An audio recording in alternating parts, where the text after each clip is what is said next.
Senhoras, senhores, jovens, crianças, feliz por estarmos juntos aqui nesse canal para mais uma vez meditarmos na Palavra de Deus.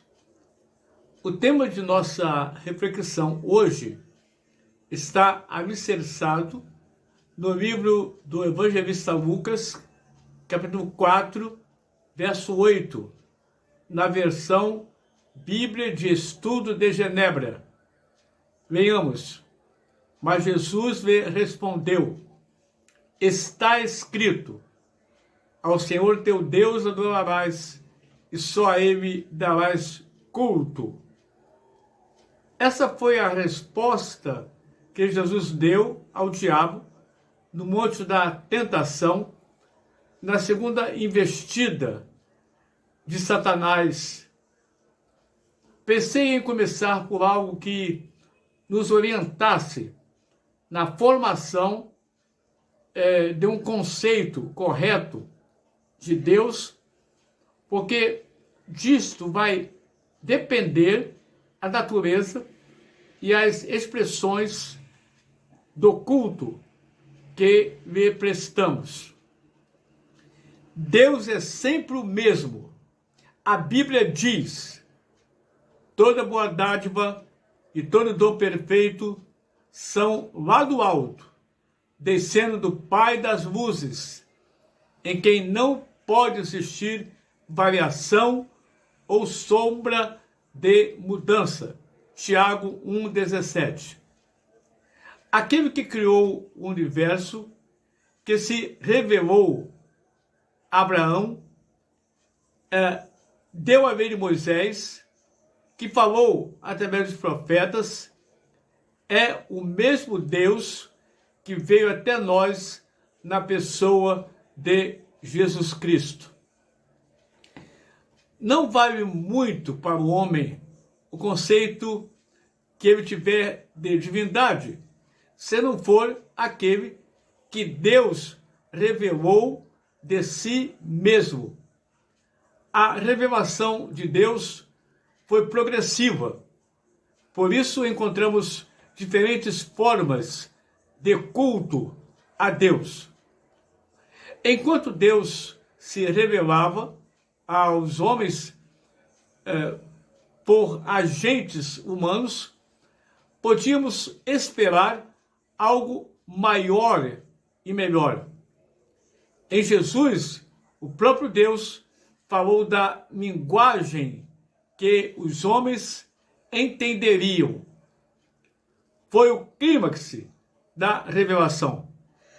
A grande diferença que temos entre o Antigo e o Novo Testamento é que no Novo encontramos o conceito de Deus como Pai. Este foi o ensino de Jesus. A base do culto verdadeiro está no reconhecimento da paternidade de Deus. Isto explica o fato de ser o culto cristão a comunhão da alma do homem com Deus.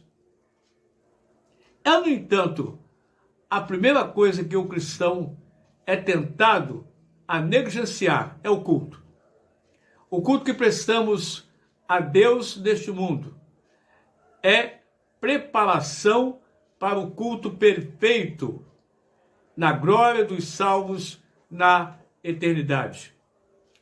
As bênçãos que pudermos extrair dos cultos que prestamos a Deus durarão para todo sempre. Deus sempre se faz conhecido do homem antes de entrar em concerto com ele. A condição estabelecida para Abrão marcou o compasso para os demais concertos. Ao aparecer a Abrão, Deus identifica-se como Todo-Poderoso. Quando atingiu Abrão a idade de 99 anos, apareceu-lhe o Senhor e disse-lhe: Eu sou o Deus Todo-Poderoso. Anda na minha presença e sê perfeito. Gênesis 17, versículo 1. Isto serviria para encorajar Abrão. O Deus onipotente é também o Deus santo, com quem devemos estabelecer relações. Deus exige perfeição daqueles que andam em sua presença. Na presença de um Deus perfeito, temos maior consciência da nossa imperfeição. Desse modo, seremos mais humildes e dispostos a aceitar a dependência de Deus para a realização dos seus planos em nossa vida. Todavia, alguém pode perguntar: por que cultuar a esse Deus e não outro Deus? Poderia enumerar dezenas, quiçá centenas de razões, entretanto, determinei em apenas algumas. Primeira, a onipotência de Deus. O nosso Deus tem todo o poder em suas mãos.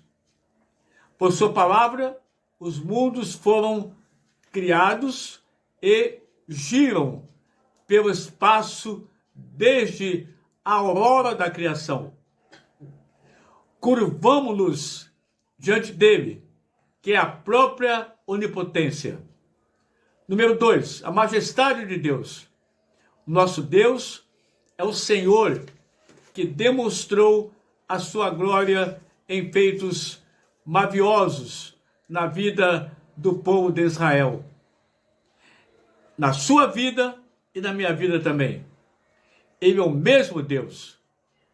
Terceiro, a misericórdia de Deus. Povos pagãos temiam os seus deuses porque admitiram que, irados, seriam capazes de tudo destruir.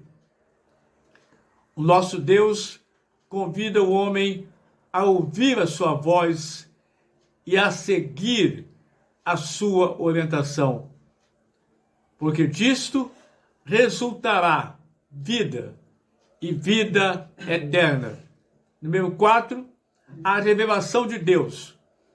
Nosso Deus é um Deus que se revela ao homem por meio de obras maravilhosas e pelo testemunho de servos fiéis. Mas a revelação final veio por meio do nosso Senhor Jesus Cristo. Nele, Deus se identificou conosco para que melhor o conhecêssemos, a fim de que melhor o servíssemos. Deus se fez homem na pessoa de Jesus, desceu a este mundo para sentir as mazelas humanas, sofreu como homem para entender o que acontecia conosco. Número 5, o amor de Deus. Não havia méritos especiais em Israel que justificasse a escolha de Deus para que fosse o seu povo. De igual maneira, aconteceu na dádiva de Cristo. A Bíblia diz: mas Deus prova o seu próprio amor para conosco, pelo fato de ter Cristo morrido por nós, sendo nós ainda pecadores. Romanos capítulo 5, verso 8. 6. O socorro de Deus. A onipotência de Deus se une ao seu imenso amor e operam a favor dos que o temem. Não lutamos apenas com as nossas forças. Se assim fosse, poucas seriam as esperanças de sucesso. Antevemos a vitória, porque Deus luta por nós. 7. A unicidade de Deus. Ainda que existissem outros deuses, nada seriam diante do soberano poder de Deus, que é o único Senhor. Quando o homem ergue um trono para Deus em seu coração, seus joelhos não se dobram diante de seres e coisas que outros homens dividiram e cultuam. Número 8, os mandamentos de Deus. O que Deus tem determinado é para observância do homem. Desobedecer a Deus é contrariar a realidade. Obedecer a Deus é dar significado e propósito à vida. Número 9, a paternidade de Deus. Jesus nos ensinou que Deus é Pai. Pela fé em Jesus Cristo, fomos feitos filhos de Deus. Talvez você tenha ouvido a expressão: todo mundo é filho de Deus. Não. A Bíblia contradiz esta assertiva. Vejam: mas a todos quantos o receberam, deu-lhes o poder de serem feitos filhos de Deus, a saber, aos que creem no seu nome. João 1,12. Conclusão. O primeiro culto que a Bíblia relata foi oferecido a Deus por dois irmãos, filhos de Adão e Eva. Coabitou o homem com Eva, sua mulher. Esta concebeu e deu à luz a Caim. Então disse: adquiri um varão com auxílio do Senhor. Depois deu à luz a Abel, seu irmão. Abel foi pastor de ovelhas e Caim, lavrador. Gênesis 4, 1-3. Os dois irmãos passaram algum tempo, trouxeram ofertas ao Senhor das atividades que escolheram. Foi o primeiro culto da história prestado ao Criador. Deus aceitou o culto de Abel e o de Caim rejeitou. Por quê? Eu não sei. O texto não diz. Mas o Novo Testamento nos dá uma dica. Pela fé, Abel ofereceu a Deus mais excelente sacrifício do que Caim, pelo qual obteve testemunho de ser justo, tendo aprovação de Deus quanto às suas ofertas. Hebreus, capítulo 11, verso 4a. Como estamos cultuando a Deus?